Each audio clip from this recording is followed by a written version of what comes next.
లేకపోతే గాన చిన్న చిన్న ఇప్పుడు మీరు చక్కెర అవి కంది బ్యాళ్ళు కానీ శనగబ్యాళ్ళు మీరు ఎన్ని తెచ్చుకుంటారో వాటిల్లో వేయించుకొని ఇంటికి తెచ్చుకోండి. అవి మళ్ళీ వాడొచ్చు. అప్పుడు మనం ప్లాస్టిక్ కాదు. తర్వాత ప్లాస్టిక్ లేకపోవడం వల్ల చల్లగా ఉంటుంది. తర్వాత ప్లాస్టిక్ కూడా ప్రతి ఒక్కరికి కూడా నీళ్ల సౌకర్యం ఉంటుంది. ఇప్పుడు అందరికీ అదే పరిస్థితి ఉంది.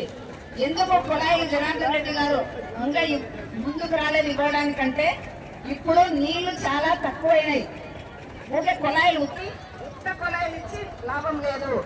అందుకని చెప్పేసి అదే మనకు వర్షం నీరు గాన మన ఊర్లోనే మన భూమిలోనే ఇంకిపోతే మనకి ఈ సమస్య రాదు. అందుకని ప్లాస్టిక్ కవర్లు వాడకండి. అన్ని సమస్యలే. ప్లాస్టిక్ కవర్ వాడితే అన్ని సమస్యలే.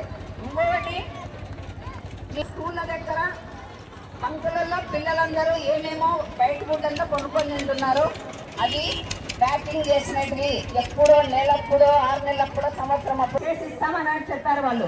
అవన్నీ కూడా నేను మీ పిల్లల ఆరోగ్యం కోసము ఆ ఫుడ్ తినకుండా ఇది తినేటట్టుగా నేను ఆ పంకులలో వాళ్ళనందరినీ పిలిపించి పిల్లలు అక్కడ కొనేటట్టుగా నేను చేస్తున్నాను.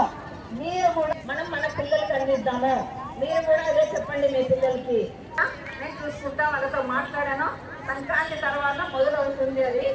అందుకని చెప్పేసి వాళ్ళని కూడా చేసుకొని రమ్మన్నాను. ఇప్పుడు కూడా మిల్లెట్స్ కొంతమంది మిల్లెట్స్ రాగులు సత్తలు ఇలాంటి వాటితో కొన్ని చేసుకొని రమ్మని చెప్పాను. వాళ్ళు కూడా చేసుకొని వచ్చారు. ఇప్పుడు నేను కూడా ఇప్పుడు టేస్ట్ చేస్తాను. ఏదైనా మాకు అర్థమైంది ఏంటంటే ఈ కవర్లు చేయడం వల్లనే ఈ విధంగా ఇబ్బంది పడుతున్నాయని మాకు అర్థమైంది. ఈరోజు మా డాక్టర్స్ రామ్కుమార్